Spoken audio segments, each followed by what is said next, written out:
ધોરાજીના પાટણ વાવ નજીક આવેલા ઓસમ ડુંગર પર કુદરત 16 કળાએ ખીલી ઉઠી છે। આ ઓસમ ડુંગર પર સ્વયંભૂ ટપકેશ્વર મહાદેવનું મંદિર આવેલું છે અને પર્યટક સ્થળમાં પણ તેનો સમાવેશ થાય છે। અહીં માત્રી માતાજીનું મંદિર પણ છે। ધોરાજી તાલુકામાં પાટણ વાવ ગામે આવેલ ઓસમ ડુંગર પર માત્રી માતાજીનું મંદિર, હિડંબાનો હિંચકો, સ્વયંભૂ ટપકેશ્વર મહાદેવ મંદિર, તળાવ આ સહિતના જૈન ધર્મની આસ્થા સમી ધાર્મિક જગ્યાઓ પણ આવેલી છે। તો ઓસમ ડુંગરની સુંદર પ્રાકૃતિક ગોદમાં 3 દિવસીય લોકમેળાનું આયોજન કરાયું છે। આ મેળો ધારાસભ્ય જયેશ રાદડિયા તથા મહેન્દ્ર પાડલિયા દ્વારા ઉદ્ઘાટન કરીને જાહેર જનતા માટે ખુલ્લો મુકાયો। ગામના લોકો સહિત આસપાસના વિસ્તારોમાંથી મોટી સંખ્યામાં શ્રદ્ધાળુઓ, પ્રવાસીઓ અને સ્થળ પ્રેમીઓએ હાજરી આપી હતી।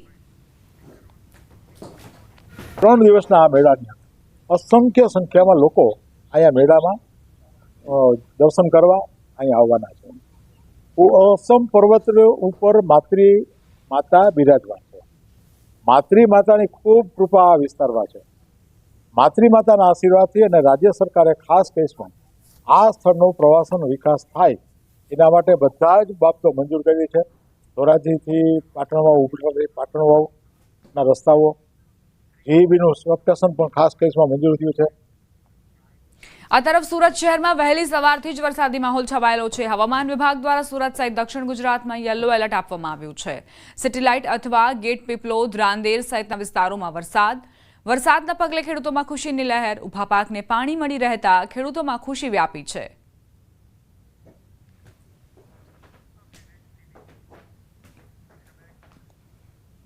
સાબરકાંઠાના ઈડરમાં સાબરમતી નદીના પાણી ઘૂસ્યા। ઈડરના સપ્તેશ્વર મહાદેવ મંદિર પરિસરમાં સાબરમતી નદીના પાણી ઘૂસ્યા। ધરોઈ જળાશયમાંથી 6 ગેટ ખોલી સાબરમતી નદીમાં પાણી છોડવામાં આવ્યું। શ્રાવણ માસના અંતિમ દિવસે ભક્તો દર્શનાર્થે પહોંચ્યા હતા। મંદિર પરિસરમાં પાણી ઘૂસતા મંદિર સાવચેતીના ભાગરૂપે બંધ કરાયું। તો સાબરકાંઠામાં સાબરમતી નદીના પાણી ઘૂસ્યા છે। ઈડરમાં સાબરમતી નદીના પાણી ઘૂસતા જ મહાદેવ મંદિરમાં જે લોકો દર્શનાર્થે આવ્યા હતા તેમને ધક્કો પડ્યો, કારણ કે મંદિર પરિસરની અંદર પાણી ભરાઈ ગયા હતા। શ્રાવણ માસના અંતિમ દિવસે અહીં ભક્તો દર્શનાર્થે પહોંચ્યા હતા, પરંતુ ધરોઈ જળાશયમાંથી પાણી છોડવામાં આવતા જ મંદિર પરિસરની અંદર સપ્તેશ્વર મહાદેવ મંદિર પરિસરની અંદર પાણી ભરાઈ ગયા, જેના કારણે મંદિરને બંધ કરવાની ફરજ પડી। સાબરમતી નદીનું જળસ્તર ધરોઈ ડેમમાંથી પાણી છોડવાના કારણે વધ્યું અને એકાએક જ મંદિર પરિસરની અંદર પાણી ઘૂસી ગયા। સુરક્ષાના ભાગરૂપે મંદિર બંધ કરવાની ફરજ પડી હતી, જેના કારણે ભક્તોને સપ્તેશ્વર મહાદેવ મંદિરમાં દર્શન નહોતા થઈ શક્યા। સંવાદદાતા ઈશાન જોડાઈ ગયા છે વધુ જાણકારી સાથે। ઈશાન, સપ્તેશ્વર મહાદેવ મંદિરમાં શું સ્થિતિ? સાબરકાંઠા જિલ્લામાં વરસાદી માહોલ આ ઉપરાંત ઉપરવાસમાં વધુ વરસાદને કારણે ધરોઈ જળાશયમાં નોંધપાત્ર વધારો થયો હતો અને ગઈકાલ રાતથી જ અને પરમ દિવસથી ધરોઈ ડેમમાંથી અલગ અલગ સ્ટેપમાં પાણી છોડવામાં આવ્યું। 6 દરવાજા જેટલા ખોલ્યા હતા, જેના કારણે સાબરમતી નદી 2 કાંઠે વહેતી થવા લાગી હતી। જો કે સપ્તેશ્વર મંદિર સાબરમતી નદીના કિનારે આવેલું છે, તેના કારણે જે મંદિરના પરિસર સુધીમાં જે મંદિર છે, મંદિરના ગર્ભ સુધી પાણી પહોંચી ગયું હતું, જેના કારણે જે દર્શનાર્થીઓ છે તેમનો પ્રવેશ બંધ કરવામાં આવ્યો। નોંધનીય છે કે કોઈ અનબનાવ કે કઈ ઇચ્છનીય ઘટના ન બને તે માટે તંત્રએ સાવચેતીના ભાગરૂપે મંદિરમાં જવાનું બંધ કર્યું હતું। નોંધનીય છે કે જે શ્રાવણ માસનો છેલ્લો દિવસ હતો ગઈકાલે, અને આજે પણ ભક્તોને દર્શન કર્યા વગર વિલા મોઢે પાછું ફરવું પડ્યું હતું। જી, આભાર ઈશાન જાણકારી આપવા માટે। અમદાવાદથી સમાચાર। ઉપરવાસમાં ભારે વરસાદ ખાબક્યો। ધરોઈ ડેમમાંથી પાણી છોડાતા સાબરમતી નદી 2 કાંઠે વહેતી થઈ। સાબરમતી નદીમાં નવા નીરની આવક થઈ છે। ઉપરવાસમાં વરસાદ થતા ધરોઈ ડેમમાંથી પાણી છોડાયું। સાબરમતી નદીમાં પાણીની આવક થતા વાસણા બેરેજના 24 ગેટ ખોલવામાં આવ્યા છે। અમદાવાદની સાબરમતી નદીમાં અત્યારે બંને કાંઠે વહી રહી છે અને આ સાબરમતી નદીમાં નવા નીર છે તે આવ્યા છે અને આ દ્રશ્યો પણ જોઈ શકો છો કે સાબરમતી નદીમાં નવા પાણીની આવક છે તે થઈ રહી છે। બંને કાંઠે સાબરમતી નદી છે તે વહી રહી છે, કારણ કે ઉપરવાસમાં ભારે વરસાદ અને પાણીની આવક થતાની સાથે જ પાણી છોડવામાં આવી રહ્યું છે અને એ પાણી સાબરમતી નદીમાં આવી રહ્યું છે, એટલે કે સાબરમતીમાં પણ અત્યારે બંને કાંઠે વહેતી થઈ છે. સાથે સાબરમતી નદીમાંથી પણ પાણીનો નિકાલ છે તે કરવામાં આવી રહ્યો છે. વાસણા બેરેજના 24 દરવાજા છે તે ઓપન કરવામાં આવ્યા છે અને પાણીનો હજારો ક્યુસેક પાણીનો નિકાલ છે તે કરવામાં આવી રહ્યો છે. કેમેરામેન હિરેન શાહ સાથે પટેલ, ન્યૂઝ 18 ગુજરાતી, અમદાવાદ. આ તરફ સુરેન્દ્રનગરના ધ્રાંગધ્રા શહેરી વિસ્તાર તેમજ ગ્રામ્ય વિસ્તારોમાં વરસાદી માહોલ છવાયો. સવારથી જ વરસાદી વાતાવરણ સાથે ધીમી ધારે વરસાદ વરસ્યો. ગ્રામ્ય વિસ્તારમાં જેસડા, સતાપર, બાવડી, જસાપર, દુધાપુર, રાજગઢ, કુડા, નારીચણા, નીમકનગર સહિતના ગામોમાં વરસાદી માહોલ રહ્યો. ગ્રામ્ય વિસ્તારમાં વરસાદી માહોલ સર્જાતા ખેડૂતોના ચોમાસુ પાકને અનુકૂળ સમયે વરસાદ મળતા ખેડૂતોમાં આનંદની લાગણી વ્યાપી છે.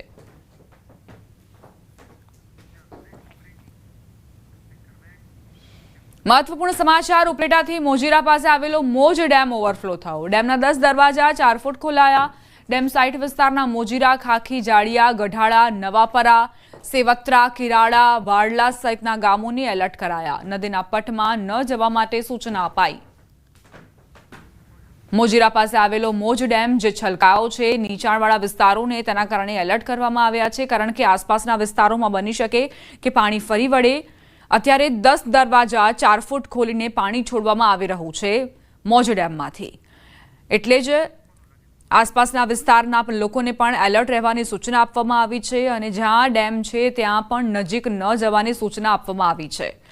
સતત લોકોને અપીલ કરવામાં આવી રહી છે કે સુરક્ષા અને સતર્કતા તમે પણ દાખવો અને સાથે જે નીચાણવાળા વિસ્તારો છે ત્યાં અત્યારે ખતરો મંડરાઈ રહ્યો છે, કારણ કે 10 દરવાજા ખોલીને જે પાણી છે તે છોડવામાં આવી રહ્યું છે. 4 ફૂટ આ દરવાજા ખોલવામાં આવ્યા છે. બની શકે કે આસપાસના વિસ્તારમાં પાણી ફરી વળે, એટલે ગ્રામ્ય વિસ્તારના લોકોને તાત્કાલિક દૂર રહેવાની સલાહ આપવામાં આવી છે. સંવાદદાતા મુનાફ જોડાઈ ગયા છે વધુ જાણકારી સાથે. મુનાફ, મોજ ડેમની શું સ્થિતિ? ઉપલેટા પાસે મોજીરા પાસે આવેલ મોજ ડેમ તે ઓવરફ્લો થતા મોજ ડેમની સપાટી 44 ફૂટની સપાટી 100% ઓવરફ્લો થતા ડેમના 10 દરવાજા અને 4 ફૂટ ખોલવામાં આવ્યો તો મોજ ડેમના ઓવરફ્લો થતા ડેમના 10 દરવાજા 4 ફૂટ ખોલવામાં આવ્યો તો ડેમની સાઈડના વિસ્તારના મોજીરા, ખાખીજાડિયા, ગઢારા, નવાપરા, સેવંતરા, કેરારા, વડાલા સહિત ગામોને એલર્ટ કરવામાં આવ્યો હતો, જે નદીના પટમાં ન જવાની સૂચના આપવામાં આવી હતી. જે રીતે મોજ ડેમના અંદરમાં 10,580 ક્યુસેક પાણીની આવક સામે જાવક છે, જે રીતે સવારથી જ મેઘરાજાએ જમાવટ કરી તેને લઈને તમામ ડેમો છે તે ડેમો અત્યારે જે સૌરાષ્ટ્રના ડેમો અમુક ડેમો છે તે ડેમો ભરાઈ ચૂક્યા છે અને સવારથી જ વહેલી સવારથી જ મેઘરાજાએ મેઘ કરી છે, તેને લઈને ખેડૂતોના તમે ખુશીનો માહોલ બી જોવા મળ્યો છે. જી બા. આભાર મુનાફ જાણકારી આપવા માટે. સમાચાર સુરતના માંડવીથી. મુજલાવ નજીક આવેલો લો લેવલ બ્રિજ પાણીમાં ગરકાવ થઈ ગયો. પડેલા ભારે વરસાદના લઈને બ્રિજ પાણીમાં ગરકાવ થયો. બ્રિજ પરથી પાણી ફરી વળતા બોધાણ તેમજ બારડોલી જવાનો રસ્તો બંધ થઈ ગયો. બ્રિજ પાણીમાં ગરકાવ થતા બારડોલી જવા માટે 15 કિલોમીટર ચક્રાવો ફરીને જવું પડશે. લોકોની હાલાકી પણ વધી ગઈ છે.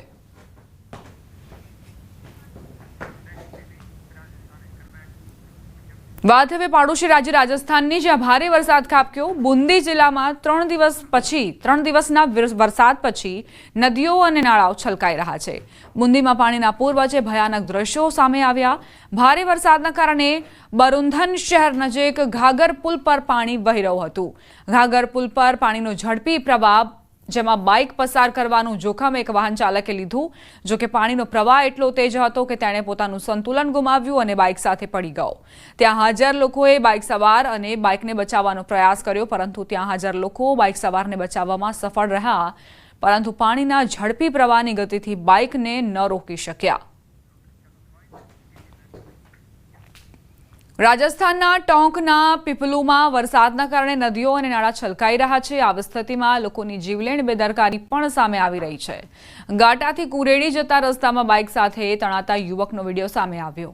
આ બાઇક સવારે વહી જતા પહેલા નહેરના કિનારે ઉભેલા લોકોને રોકવાનો પ્રયાસ કર્યો. તેને કહેવામાં આવ્યું કે પ્રવાહ ઝડપી છે અને અહીં 2 લોકો પહેલાથી જ તણાઈ ગયા છે. આમ છતાં યુવકે કઈ જ વાત ન સાંભળી અને પોતાની બાઇક પર નહેર પાર કરવાનો પ્રયાસ કર્યો. થોડા ડગલા ચાલ્યા પછી યુવક તેની બાઇક સાથે તણાઈ ગયો.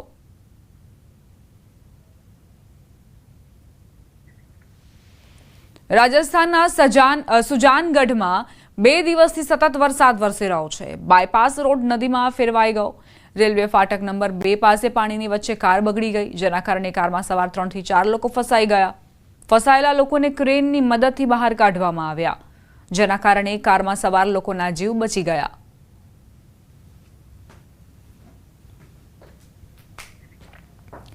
છેલ્લા 2 દિવસથી સતત ભારે વરસાદના કારણે સવાઈ માધોપુર જિલ્લામાં પૂર જેવી સ્થિતિ સર્જાઈ છે। એનડીઆરએફની ટીમ વિવિધ વિસ્તારોમાં પૂરમાં ફસાયેલા લોકોને બચાવવા માટે સતત વિવિધ વિસ્તારોમાં જઈ રહી છે, પરંતુ આજે અચાનક જ એનડીઆરએફની આખી ટીમ પૂરગ્રસ્ત વિસ્તારમાં અકસ્માતનો ભોગ બની।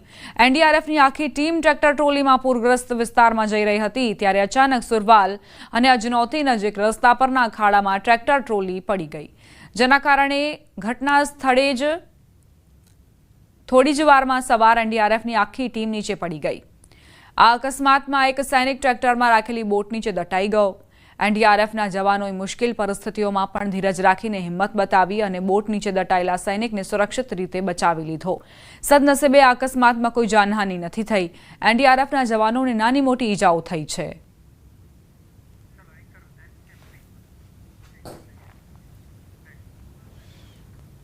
વાત હવે મધ્યપ્રદેશના ખરગોન જિલ્લાની બરવામાં ગંગોર ઘાટ પદલી નદીમાં પાણીના પ્રવાહમાં શાળાના બાળકોથી ભરેલા ટેમ્પોનું વ્હીલ પુલ પરથી સરકી ગયું।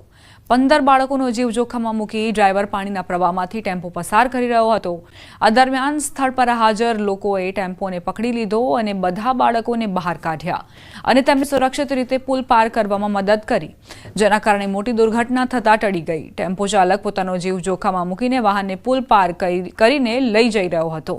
નસીબની વાત હતી કે ટેમ્પો પુલ પરથી નીચે ન પડ્યો। અહીં બેદરકારીનું બીજું ચિત્ર પણ પ્રકાશમાં આવ્યું, જ્યારે સાયકલ ચલાવતો એક છોકરો પણ પુલ પરથી લપસી ગયો। સ્થળ પર હાજર લોકોએ તેને બચાવી લીધો।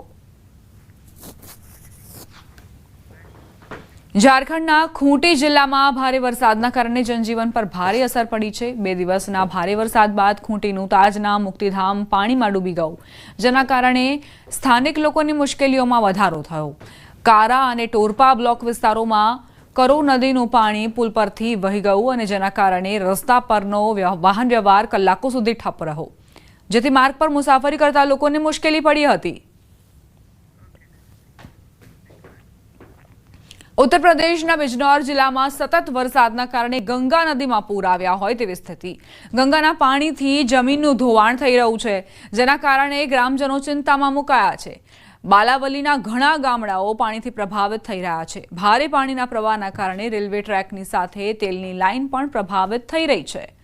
આ ઘટના બિજનૌરના મંડાવર પોલીસ સ્ટેશન વિસ્તારના બાલાવલીની છે। ધોવાણના કારણે વૃક્ષો પણ પ્રભાવિત થઈ રહ્યા છે। માર્ગમાં આવતા વિશાળ વૃક્ષો પણ મોજામાં ધોવાઈ રહ્યા છે।